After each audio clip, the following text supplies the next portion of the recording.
You're watching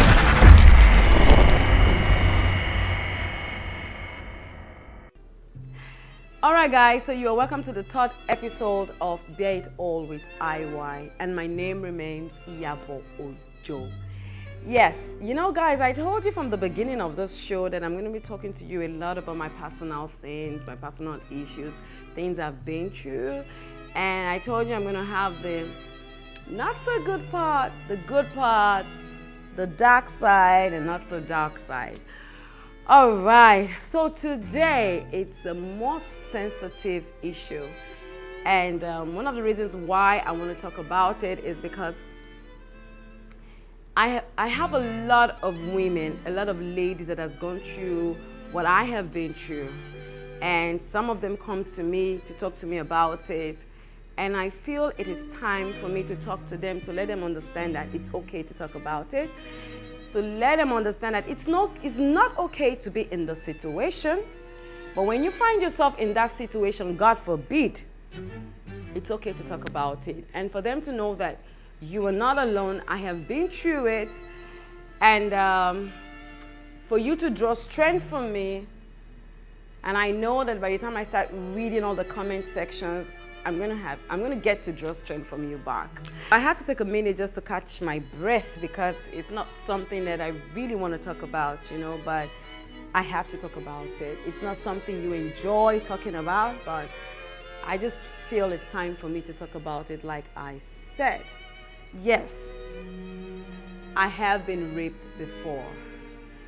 And not once, not twice, not 3 times, not 4 times, but actually 5 times, yes. And trust me when I say it wasn't easy.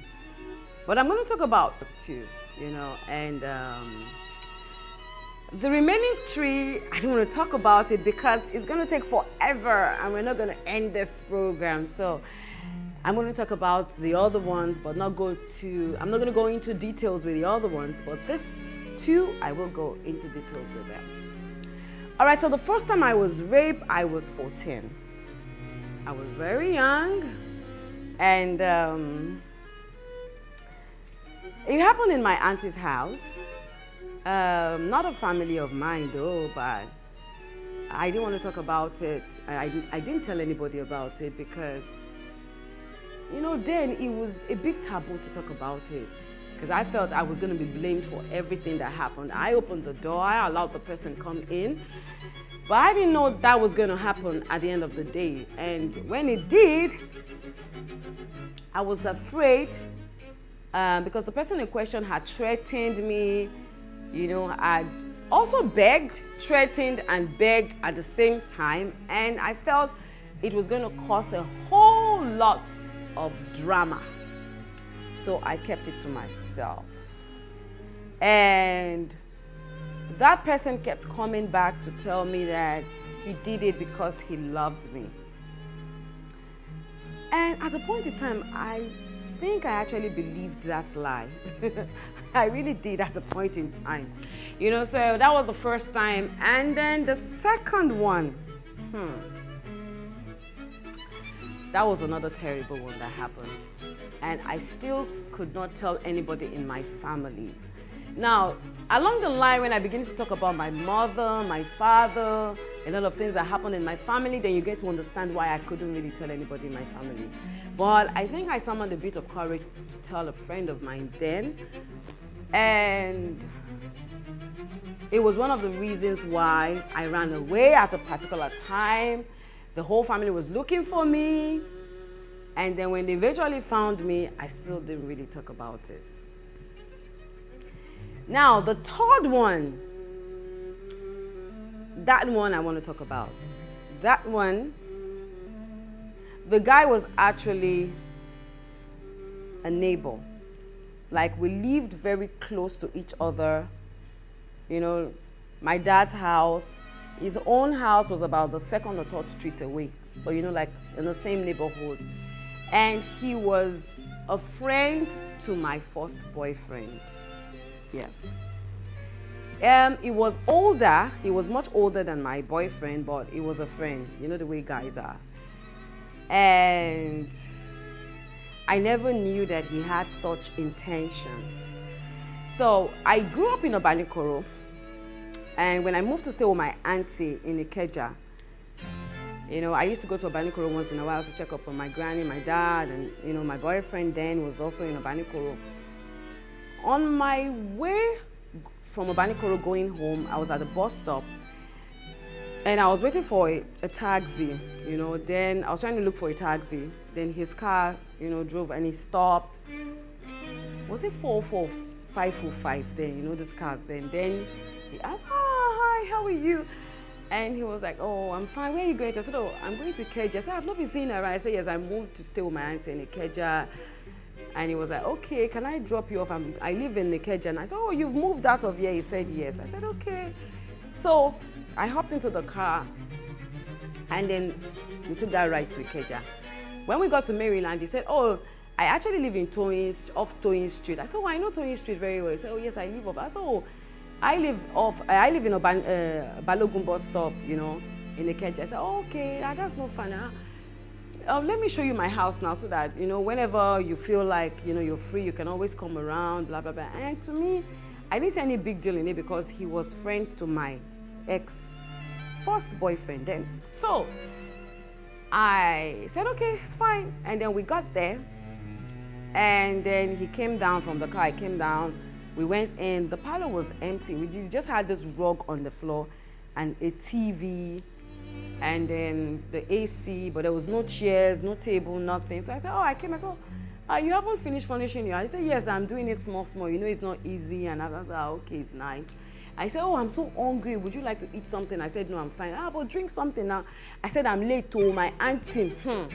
She'll be waiting for me. I need to go. He said, no, just drink something. I said, okay, no problem. So he went into the kitchen to get me juice, I didn't think of anything. I sat down on the floor, and I was just watching the TV, and he brought the juice, and then he said, oh, I want to quickly make Indomie, blah, blah. I said, I have to go. He said, let me just quickly make the Indomie, then I can see you off. I can even drop you off. I said, okay, no problem. So he made the Indomie, came, sat down. I said, try and have something. I had Indomie and egg.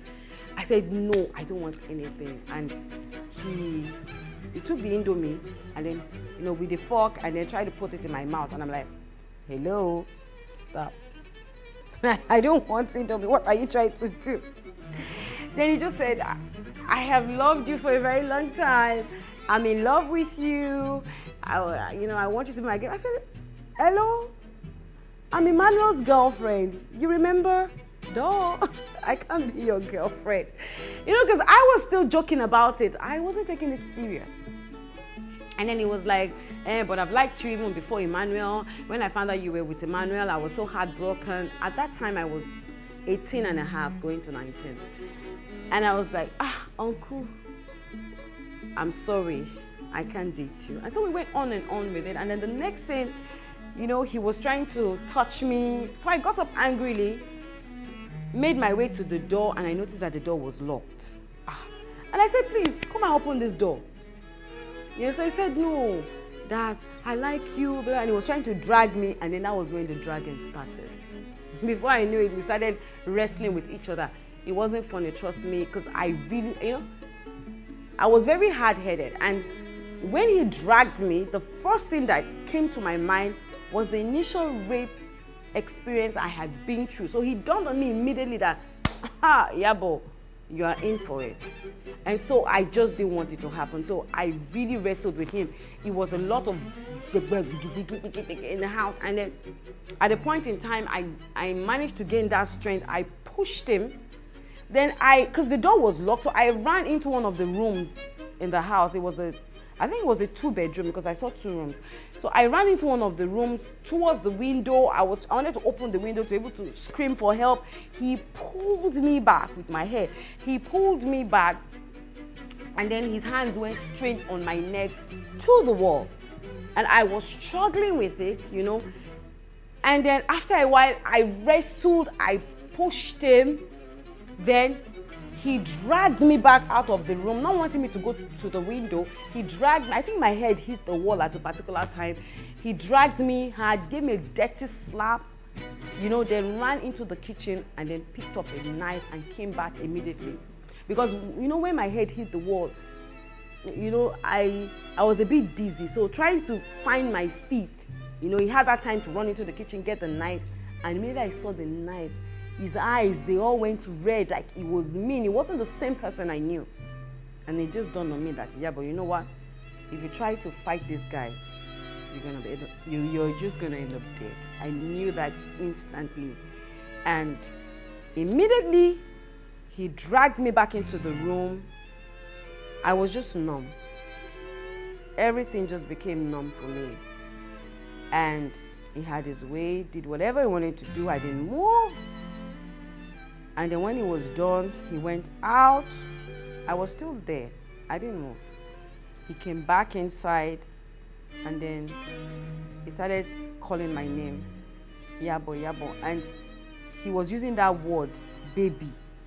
That word, baby, was like, it was choking my brain, because I really was I was mad at the way he was saying the baby was annoying me. And he kept saying, Iyabo, baby, I'm sorry. I didn't mean it. It's because I love you. Like, you made me do this. I've never done this before in my life. Please forgive me. Blah, blah, blah. And in my head, I was like, he still had the knife on him. He went out, came back, had the knife. And I just felt like I had to cooperate with this guy. I had to pretend that everything he did was okay. I had to do that so I could leave that place. Because the windows were locked, everywhere was locked, then the TV in the living room was very loud. So people would not hear my voice. So I just said, okay, no problem, I understand. He said, no, you don't understand. He started crying. I said, oh, I understand, it's fine, don't worry. He said, are you going to tell Emmanuel? I said, I will never tell Emmanuel. He said, okay. He said, please, who are you going to tell? I said, I'm not going to tell anybody. He said, I don't believe you. I feel you're going to tell people. I said, I'm not going to tell anybody. You did it because you love me, and it was my fault, so I'm not going to tell anybody. So he said, okay, promise me. Then he said, okay, kiss me. Ah! God. That part was in this. Kiss me. I was like, okay. Then I was like, He said, no, do it properly. I said, God, I've entered it. But I had to pretend. I had to do everything he wanted me to do just to get me out of that place. Now I'm talking about it. I can smile. I can talk about it in this mood. Would I say I've overcome it? Or would I say I don't know. I think I have. You never get over it.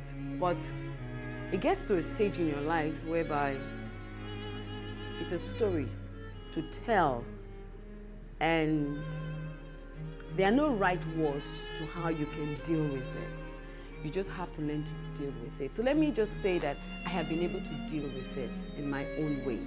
Because before, I can't talk about it, because when I try to, I get so emotional and angry, and a whole lot of other things come with it. But right now,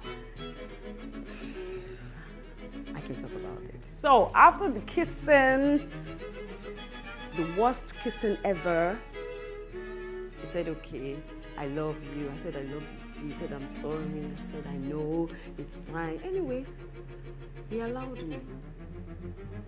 He wanted to go drop me off. I said, there's no problem, I'll find my way. He insisted. I said, okay, I got into the car because I was so scared. I hope this guy is not driving me somewhere else, to go and kill me, but he dropped me off at my bus stop. I came down and I was walking home, and I could remember that I was just numb. I had no feelings, I had no emotions. I was just walking home. I got home. Luckily, my auntie wasn't around.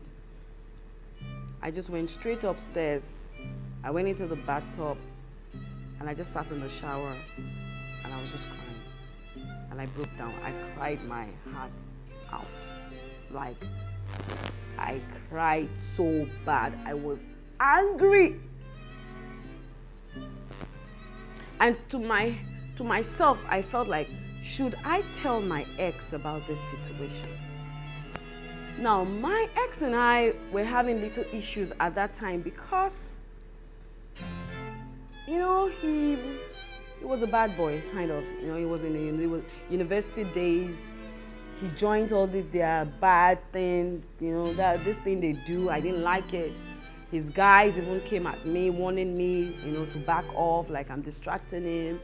So we had that issue, and I knew him. I knew where he was coming from, and I knew if I had told him this, I knew that guy would be dead. Trust me, I knew. I knew I would have blood on my hands because I knew they would go after him. They would they would F him off. They would really, really do something terrible to him. I knew, and I didn't want blood on my hands.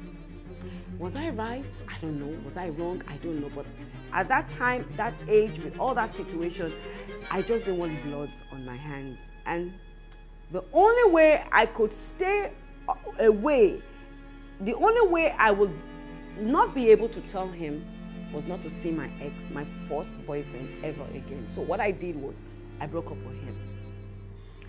And for so many years, he didn't know why I broke up that relationship. You know, I said, oh, it was because he was with all these bad boys in school. That was my take. But actually, it was because of the rape, and I didn't want to have, I mean, I broke up with him. I stopped seeing him. I just locked off, you know, because that was the only way I wouldn't tell him about that guy, you know, and I just had to do that. It wasn't easy on my part because I had to deal with, you know, I couldn't tell nobody about it. I had to lie to my auntie if she could remember. If she's watching this video, she'll remember. Because she later saw some bruises on me. I told her I picked up a fight in school, you know, with a friend. I had to lie about that. You know, I couldn't talk about it. So, that was that. Now, the other one I want to talk about, the second to the last rape, which was the fourth rape, happened after I got married to my husband, had my 2 kids, and then we moved to Ikeja. We moved to this place in Agidingbi. You know, the house was very close towards the canal, you know, and I was living with my landlady. My landlady was living in a duplex, and she had this mini 2-bedroom flat, which I rented, and I was living there with my husband. I had gone to Dubai. I came back because then I had a shop in Ilupeju, and I was, you know, I had a boutique, a salon, a video club, and I was selling gold. I could remember Ope Ayola's gold was even among this gold then because she had sent me to get her a choker, you know, so I got this gold. Anyway, I came back 2 days before the incident happened. I was in the house. We had this Alsatian dog that belonged to my landlady, you know, and I just heard boom, like somebody broke a bulb, and then I got up because normally when that happens, the dog will bark, so I wasn't hearing the dog's voice, but I heard boom, you know. So I peeped through the window, and I could see some funny creatures, people running around because the area was dark. I said, I'm robbers, we've entered. Bam. So I woke my ex-husband because he was sleeping, and unfortunately that day he came back really drunk. So he had a lot of alcohol in his system. So I woke him up. I said, Oga, clear eyes, oh, I'm robbers. I was panicking. He got up, we were panicking.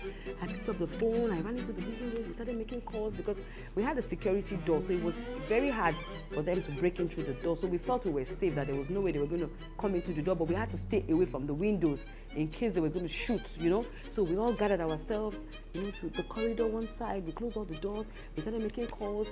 I carried the kids. Priscilla was about, I think, 3 years old or 4. Festus was about 5 or 4. I can't remember. They were young. We carried them. And we started, okay, it was 2000, and this happened 2004. Yes, 2004. 2004.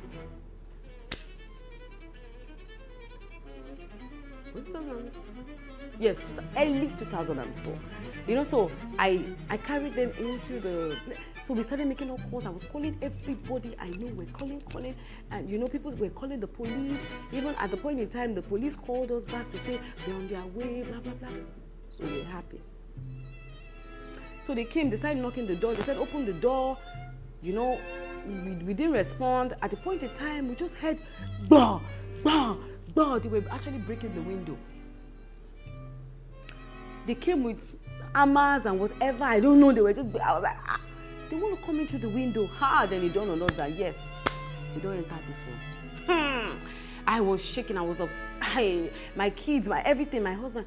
So my husband had to say, my ex-husband had to say, oh my God, I have a gun in this house. You guys have to leave now before I shoot. They stopped. We were happy. Then they said, Damburu back, shake it, shoot. You know, like they were speaking Hausa. I don't know. Then my husband said, what are we going to do? Because the driver was in the house also. The house help was there. What are we going to do? I said, I don't know.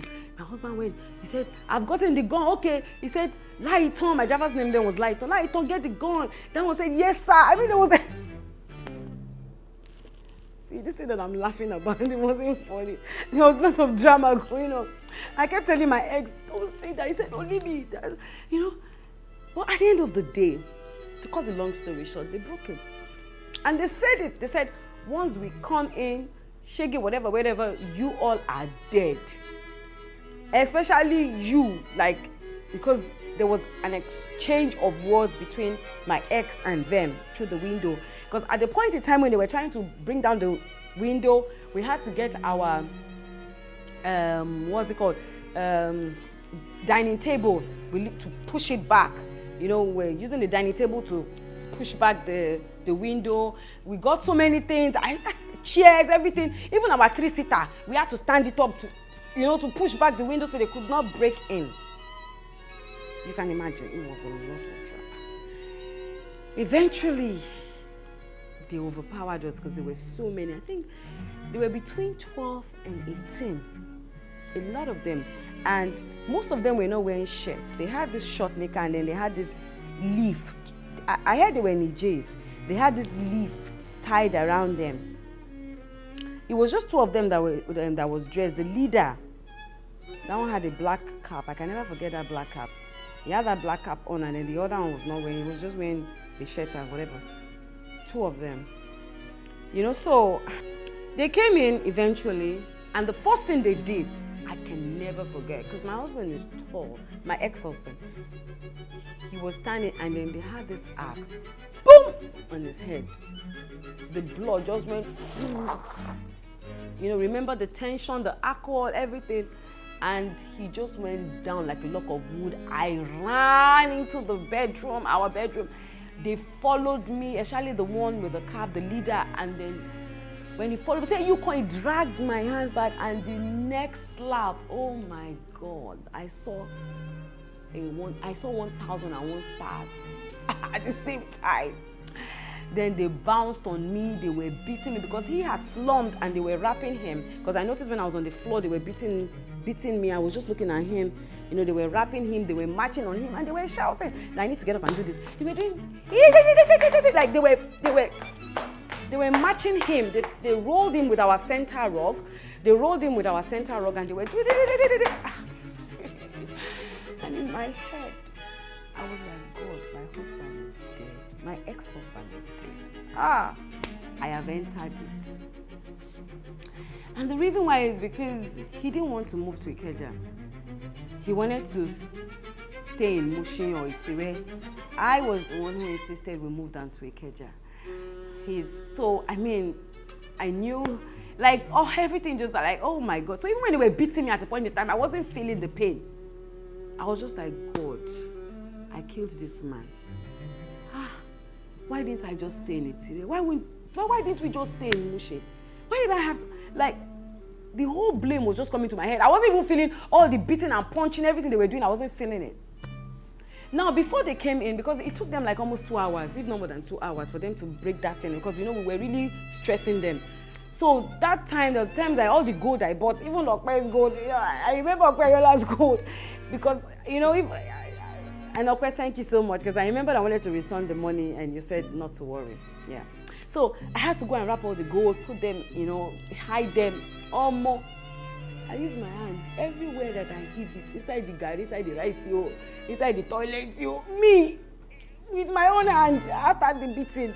I was drinking it out, and that thing caused more beating for me. Because the fact that they knew I hid those things, they felt I still had more that I hidden somewhere, so they beat You see that one, that the first rape I narrated was small. This one, they beat, they beat Shege. I mean, my face at a particular time was deformed. Like, I couldn't look at the mirror. I couldn't recognize my face. There was a time I couldn't see one of my eyes safe. And I think that's what affected my eyesight. Because till now, one of my eyesight, especially this one, very bad. They beat Shege out of my body. I had to go bring out all these things. I was bringing them out, everything one by one. So the guy insisted. Then my wedding ring, because I just bought a new wedding ring when I went to Dubai. I changed it. When I got married, it was a 9-carat gold, and then I bought an 18-carat. So I just blessed it, and I had it on. I had to pull it out when they were about to come in. I threw it under my house help. So when they started requesting for it, I had to go pull it out from her. But I really didn't want to go to her straight so they don't beat her, you know. So I had to be speaking Yoruba to her, jukini ejade, you know. So at the time I was distracting the man when he was beating me, you know. When they were beating me, I was distracting them so that she could. So when they said, look at it, you know, they said, so I had it on. Well,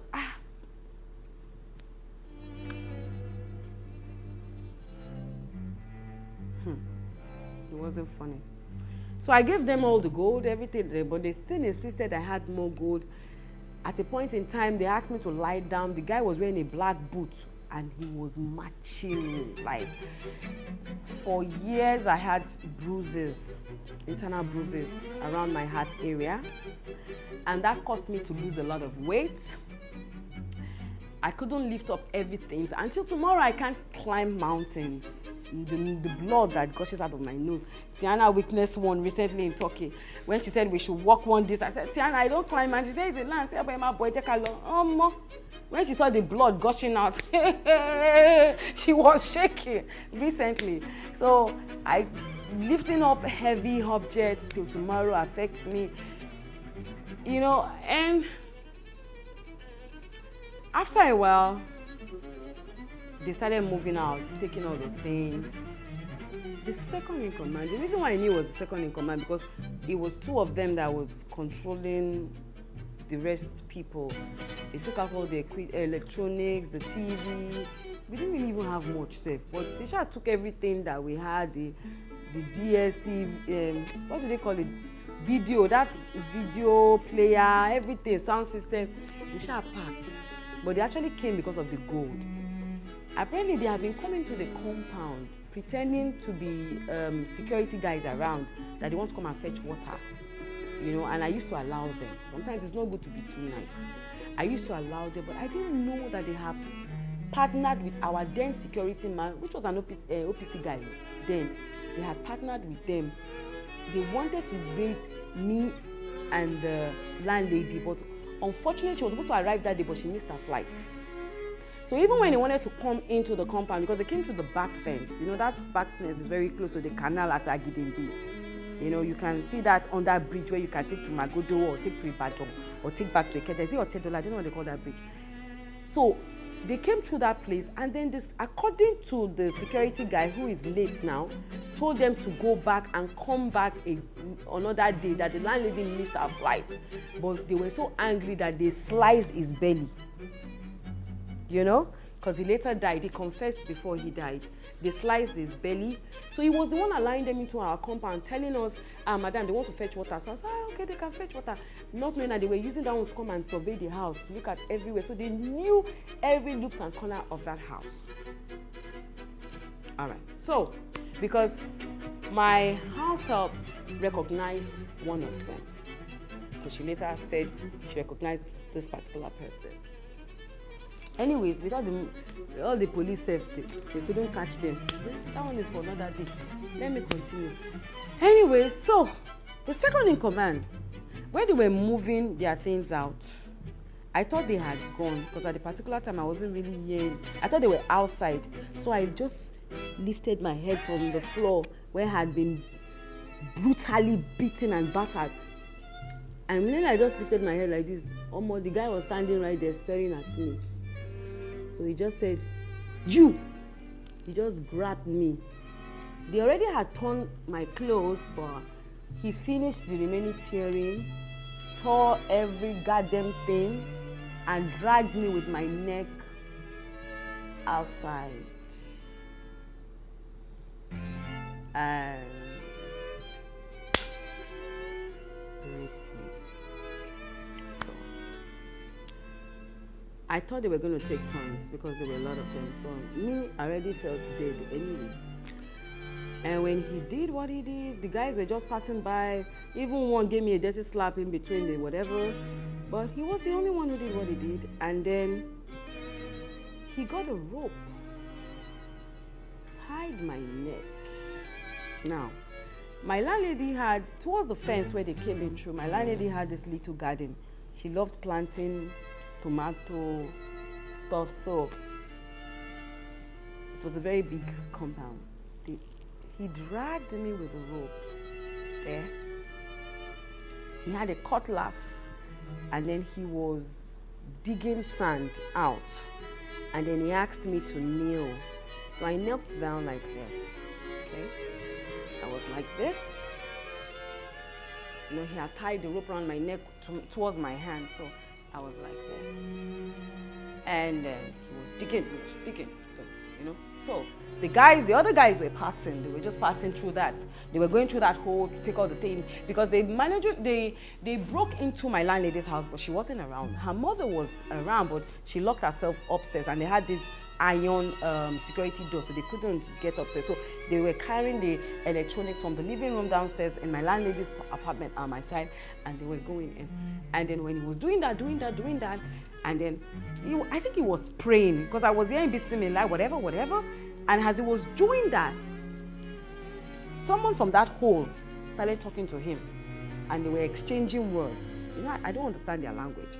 Now, the security guy in the next compound who understands their language said, because when he came in to see me later, with the police people, the policeman was telling me, "I'm very lucky, madam, thank God for your life," because the guy said that there was an argument that broke out between the leader and the guy that raped me. That, what are you doing? That the guy was narrating to me what they said. That, what are you doing? And he said that he wants to kill me. That blah, blah. And he said, why do you want to kill her? The guy had left. I think one of the guys that were taking the things into, you know, informed him that he had raped me. So he came back angry with a pistol, because I never knew they had a gun because they didn't shoot. So he came back with a pistol, attacking the guy that he has told them that they should not be raping when they go for operations. So why did he do that? And then why does he want to kill me? That they already have killed my husband, you know, and I have 2 little kids, and they've taken everything, they've beaten her. So why do you want to kill her? That he should leave me. And then the guy said, no. Then he said, if you don't leave, I will shoot.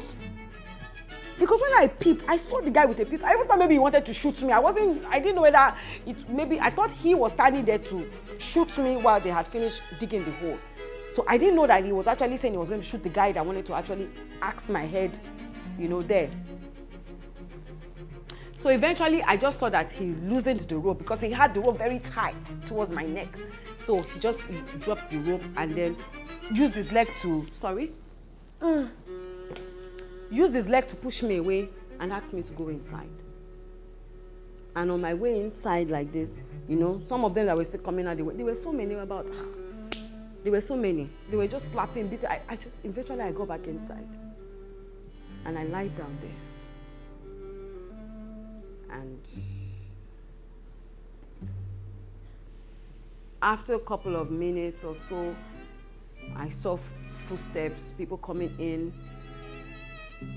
And then I just said, Jesus, oh my God, Jesus, oh my God. You know, I think then it dawned on me that the police had arrived with people. And then, because I was naked, so they went inside, they got, I don't know, was it a bedsheet? I just got something, and then they threw it on my body, and they said, Madam, can you hear us? Are you okay? And my voice was gone, so I just kept saying, my husband. You know, because funny enough, when all these things was happening to me, the only thing I was thinking of was, I have killed my husband. Because when they came to me, all I was saying was, my husband. And I heard his voice. Iyabo mo wa okay. I I'm okay. I said, you're okay? I said, okay. Oh, you're bleeding. Please take him to the hospital. The officer said, madam, you need to go to the hospital. You are more, do you know how? I was like, no, leave me, don't touch me. Just take him to the hospital. The hospital.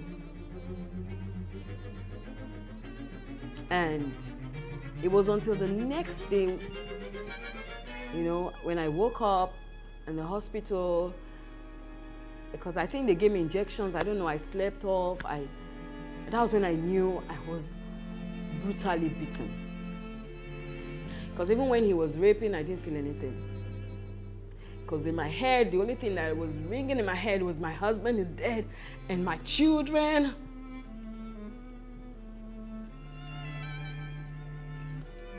Rape is never an easy thing. No matter how many times you try to talk about it, no matter how much you think you have overcome it, when you think of it, it is never a joke. So I'm going to bring up someone who has also been through something similar for you to know that you are not alone. If you've ever been raped before, you are not alone.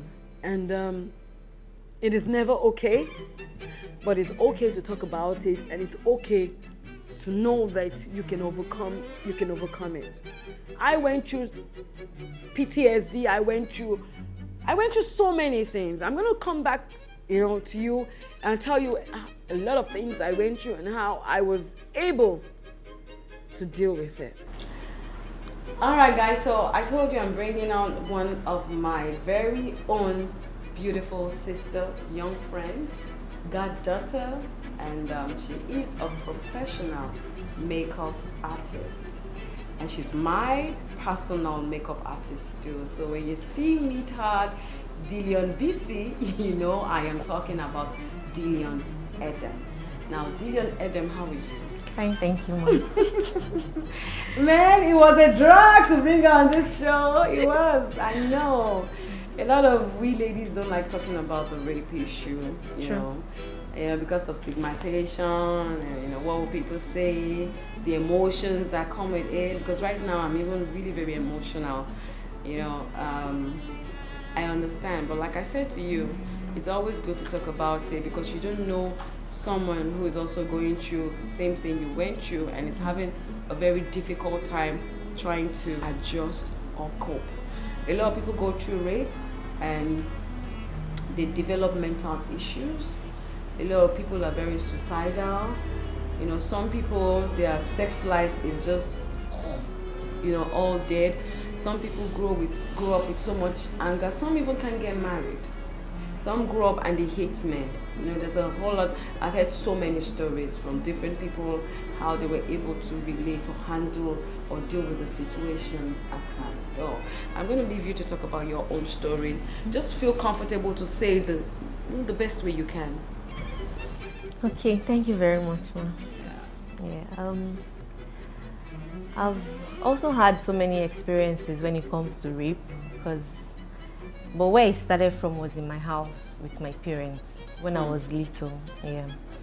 At around the age of 12, 13, I was living with my dad and my stepmom. So my stepmom was a trader. She sells foodstuffs, and she had people she brings from home to help her sell the market and all. So there was a guy, a boy maid that we had in the house then. In the night while I'm sleeping, because when I was young, I like to play a lot. So when I finish playing, when I retire for the night, I sleep like a log. So every night when I sleep, he comes and then does whatever he wants to do on my laps. In the morning, I wake up to see sperm on my laps. So it happens continuously. I don't know. No, I didn't know. So sometimes it's either my elder sister would see him or my stepmom, they would beat him, but it didn't end there. It continued. No matter how much you beat him. Was it family? It wasn't family. No matter how much you and they kept him? Yes. They didn't drive him away or anything? They didn't. And then, I grew up because I was really young, and then I had not known what's name. And how old were you?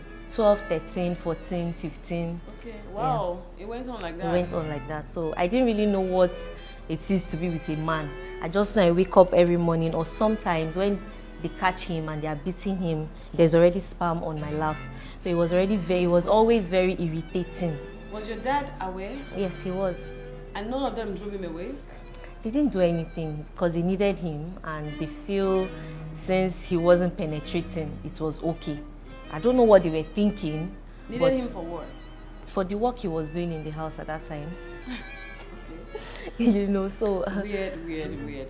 It just continued, and I just grew up to hate guys, and the fact that sperm comes out from a guy, I just hated it, because every day when I wake up with sperm on my body, so it's usually very irritating to me. So I just grew up, and when I started knowing what boyfriend and girlfriend was, I didn't really like them touching, because the fact that that sperm will come out of your body. Did he ever get to penetrate or anything? No, he didn't. The penetration came from other series of rape experiences that I had. You had other multiple, like yes, me? Yes. Then there's another neighbor again that would come and be like, I have a whole lot of things for you. I have clothes, I have shoes and all that. I'll be like, okay, give me the clothes and the shoes. He'll be like, no, I won't give you until you come to my house. And then there was a day I actually went to the house, because he said I should come. He would show me the things first. So I went there. It was just the next door to my house. So I went there, and then he showed me the thing. And as a child, I was enticed, and I really, really wanted it. So I asked him, what do you want to do exactly? He was like, hey, let me just put my finger in your vagina. So at first he did it, and it was painful. So I said, no, I don't want it. And then he forced me, pinned me down, and dipped his finger inside my vagina. And at the end of the day, it was just a whole terrible experience, because right from when he all started, from my maid, the guy in the house. Yeah. All right, girl. It's never easy, I know. Like, I could not believe I would talk about those 2 rapes and not really cry, because those 2 rapes, they were not funny. It wasn't just about come here, forceful. Like, it was violent. I was abused. I was beaten. I was brutalized. I was almost killed.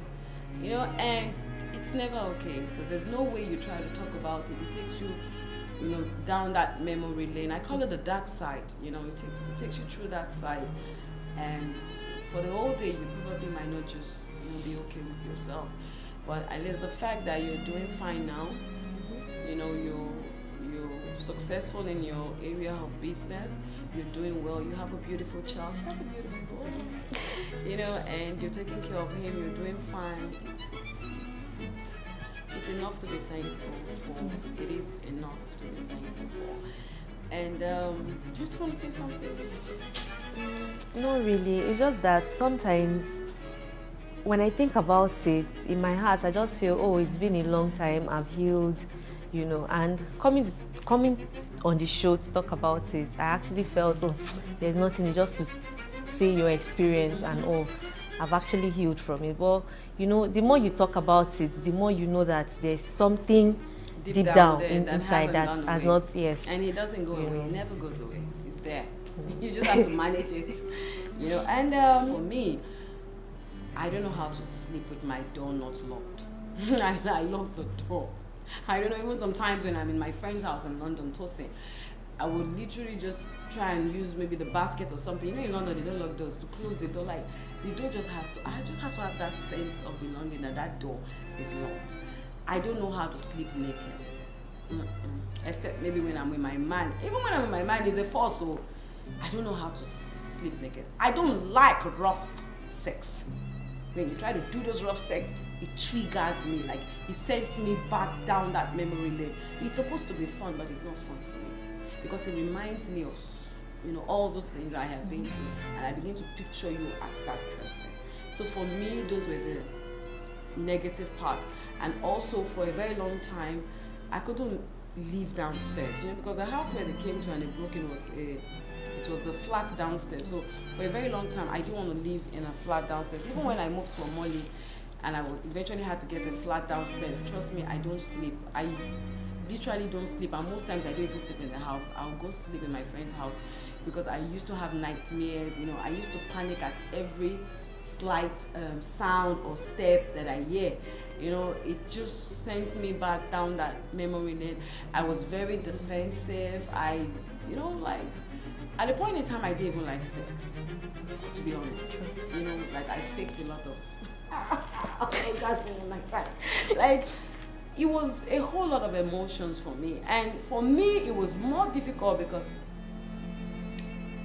that actually led to the end of my marriage, in a way. I'm going to talk about that in my next episode. I don't want to, like, you know, deal with that right now because that's a whole lot. To you, my darling Dillion, thank you so much for coming on this show to share your story, because I know it's not easy. Thank you so much. I love you, and you can come to me anytime, you know that. All right, so I hope you enjoyed the show, and is it a show? You know, I hope you enjoyed the program, and I'm still going to talk to you a lot about it. We're still going to come back to the same issue because there's still a lot of things I want to talk about. Because the second to the last one actually was one of the major reasons why my marriage crumbled finally. So I'm still going to come to that. But before then, I want you to stay happy, stay focused, and never give up. Remember, we all have a story to tell. And at the end of the day, there's always light at the end of the tunnel. I love you.